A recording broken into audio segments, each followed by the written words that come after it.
Hello, my name is Donovan Asbell, and today I'm going to be talking to you about representation in Rockstar video games.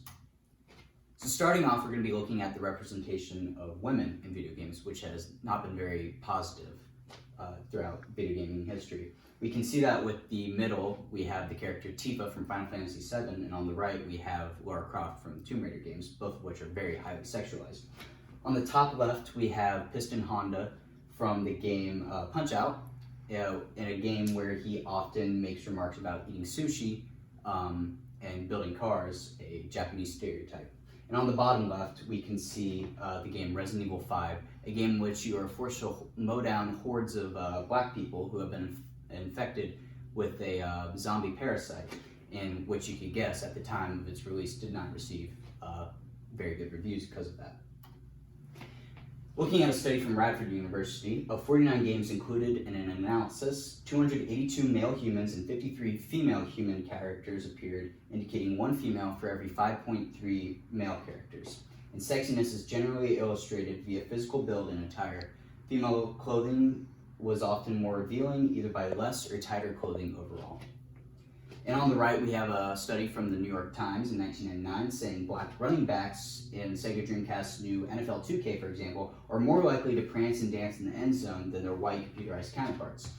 In boxing game Ready to Rumble Afro Thunder, one or more than a dozen boxers drawn in often crude and racial ethnic stereotypes entered the ring with a James Brown-like scream before announcing, "It's time to dance, it's time to dance, dance, sucker." And this is where Rockstar Games comes in with my rhetorical statement. Rockstar Video Games has been very inclusive of many groups of people throughout the years and very influential to modern representation in gaming. So what defines good representation in a video game? Well, according to GameBiz.com, it is defined as realistic, considerate, explicit, and respectful, all of which we can see with our first artifact, Grand Theft Auto 3, released in 2001, with our first character, Catalina.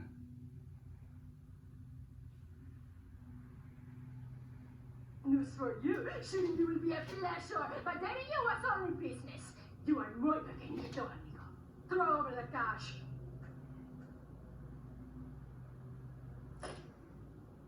You have been a busy boy, but you haven't learned. I'm not to be trusted. Kill the idiot.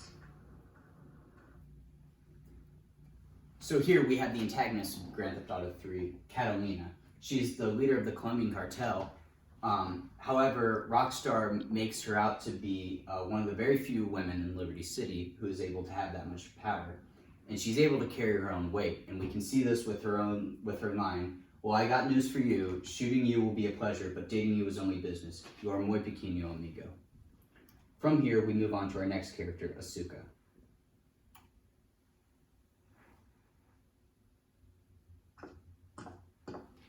We have certain issues to clear up before we continue any form of relationship, business or otherwise. Let's lay our cards on the table. I am Yakuza, and I know you worked for Salvatore Leone's family. I can give you work with our organization, but first you must prove to me that your ties with the Mafia are truly broken. Salvatore Leone will be leaving Luigi's in about 3 hours' time. Make sure he doesn't reach his club alive. So here we have Asuka, the co-leader of the Yakuzas in Liberty City, along with her brother Kenji. In the game, she's seen as property by all the men. However, Rockstar Games counters this by making her a very strategic thinker and very smart individual, smarter than the people she works with. In the game, she's depicted as a woman trying to gain control of a corrupt patriarchy that she's owned by, aka the Yakuzas. And with this, she does this with her best friend, Maria. Bring it back in one piece, you hear me? And watch it. She can be trouble. Yeah, I'm sure your new lapdog has everything covered. And isn't he big and strong? Hey, finally, let's go visit Chico and get some party treats. He's at the rail station at the Chinatown waterfront, I think. So here we have the deuteragonist of Grand Theft Auto 3, Maria.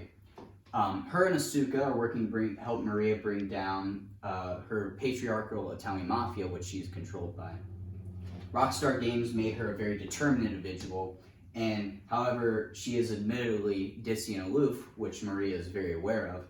However, Rockstar Games made her able to hold her own weight and live her life without boundaries. Whereas her contemporaries in 2001, when the game came out, were Lulu from Final Fantasy X and Trish from Devil May Cry, both of which, as you can see, are very highly sexualized individuals and not very intelligent throughout their respective stories.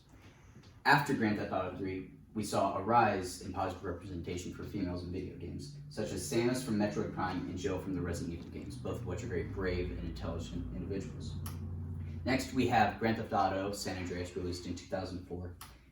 From here, we start with the Rampart Scandal, which was a series of corrupt crimes committed by the LAPD throughout the 1990s, which included dealing drugs, selling drugs, unprovoked fire, robberies, rape, homicides, covering evidence, everything under the sun. This event, on top of the 1992 Rodney King riots, was highly influential on the mood, tone, and plot of San Andreas by Rockstar. So here we go to our first clip. Get out of here, you greaseball bastard! Stupid Mexican.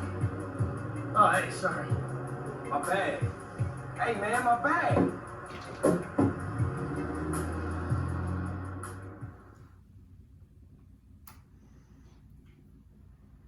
So, in the story, one of the cops in the SAPD offers members of the Grove Street gang power and territory if they kill Sweet, a popular crack dealer in the area. This is very similar to what happened in the Rampart Scandal in the 90s, where cops would offer power and territory to local drug dealers in order to get money out of this. And between this, we can see a large power distance between the cops and those who they're profiting off of, mainly African Americans and members of the Latinx community. In this scene that just played, CJ was the one being affected here. And I think this is interesting because Rockstar portrays black people in the hood, such as CJ, not as violent, irrational, and problematic as many games have, but rather people that are products of a corrupt system and caught in a bad situation. And we can see this with his line, "Man, what the hood ever done for me? Always dragging me down. Ever since I got out the hood, shit been cracking. That's everybody's dream, to get out of the hood." And the contemporaries in 2004, Half-Life 2 and Doom 3, both of which are great games in their own respects, but don't touch on race relations like any game had at the time, or have they since San Andreas came out. And after this game, we saw a rise in black representation in video games, such as Lee from The Walking Dead and Sergeant Foley from Call of Duty Modern Warfare 2. Finally, we have Red Dead Redemption 2, released in 2018, and here we have our first character, Javier. Excuse me? I said, what you doing, greaser? I'm just playing with my knife, cheap fucker. So here we have Javier, who is of Mexican culture. He's a funny, honorable, well-spoken member of the Vanderlyn gang. And where many games would add a Mexican-American man in the story to add tokenism, he does not add tokenism, as he's a very integral part of the story and a very important character in the whole universe that they built. And he says, if we have to fight, we fight. If we have to run, we'll run. If we must die, we'll die, but we'll stay free. Next, we have Charles, who is a man of Native American descent. In Western media, Western-themed media, Native Americans are often depicted as dumb and foolish individuals. However, Rockstar Games counteracts this with Charles being one of the most educated people in the Vanderlyn game. He also, along with Javier, lacks tokenism because he is a very integral part of the story and very important member of the whole universe that they built. In a quote from Rockstar game developers, a relatively recent recruit to the game, Charles is quiet, reserved, but extremely competent in everything he does and virtually unbeatable in a fight. A decent, honest man who also happens to be deadly. And the praise that Red Dead Redemption 2 got at its release, Cambridge University in England called it truly progressive. Along with this, we see Nation News, a media outlet ran by Native Americans and deals with Native American subjects, gave the game a 10 out of 10 due to the positive representation of Native Americans in a Western, whereas other games would depict them as dumb and foolish, like I said. In conclusion, we can see that Rockstar Games pushing representation is a very important part of video game history. It offers people to relate to the adversity that people have dealt with throughout society and it is very important that Rockstar Games keeps pushing this. Thank you.